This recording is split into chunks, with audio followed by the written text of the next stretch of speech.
Hi friends. Israel పరిస్థితి ఎంత దారుణంగా తయారైందో, ఇజ్రాయెల్ లెఫ్టినెంట్ జనరల్ చెప్పినటువంటి ఒక వార్త గురించి మనం తెలుసుకునే ప్రయత్నం చేద్దాం. ఇప్పటివరకు వెస్ట్ ఏషియా అవనీకపై అజేయ శక్తిగా నిలిచినటువంటి ఇజ్రాయెల్ పరిస్థితి తారుమారైనట్టు కనిపిస్తుంది. ఒకవైపు ఇరాన్‌తో యుద్ధం చేస్తూనే ఉంది. రోజు రోజుకు ఈ యుద్ధం తీవ్రతరం అవుతుంది. మరోవైపు మానవ వనరుల కొరత కూడా ఇజ్రాయెల్ సైన్యాన్ని పతనం అంచుకు చేర్చాయని వార్తలొస్తున్నాయి. ఎందుకంటే అక్కడున్నది 90,00,000 జనాభా మాత్రమే. అంటే గట్టిగా మాట్లాడితే 1,00,00,000 మంది జనాభా లేరు. కానీ ఇక్కడ ఇరాన్‌లో మాత్రం సుమారు 9,00,00,000 మందికి పైగా జనాభా ఉంది.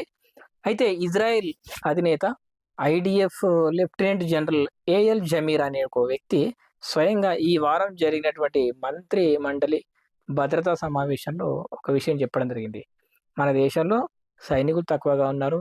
మానవ వనరులు తక్కువగా ఉన్నారు. కాబట్టి దీన్ని బట్టి మనము ఇంకొంచెం ఈ యుద్ధంలో మనం కొన్ని కఠినమైన చర్యలు తీసుకోవాల్సి ఉంటుంది. అలాంటి తక్షణ చర్యలేంటంటే, పశ్చిమాసియా యుద్ధం నేపథ్యంలో పెరుగుతున్నటువంటి ఒత్తిళ్లను ఎదుర్కొనేందుకు ఒక ఆహ్, పని చేయాల్సి ఉంటుంది మనం. అదేంటంటే, బలవంతంగా ఖచ్చితంగా ప్రతి పౌరుడు సైన్యంలో పనిచేసే విధంగా కొన్ని మార్పులు, చేర్పులు తీసుకురావాల్సి ఉంటుంది. లేదంటే రోజు మన సైన్యం అంతమైపోతే ఏదో ఒక రోజు మన దగ్గరున్న మిసైల్స్ అయిపోతాయి. ఎందుకంటే ఇరాన్ వాళ్ళు చీప్ డ్రోన్స్ పంపిస్తున్నారు. మనం కాస్ట్‌లీ మిసైల్స్ వాడుతున్నాం వాటిని ఎదుర్కోవడానికి.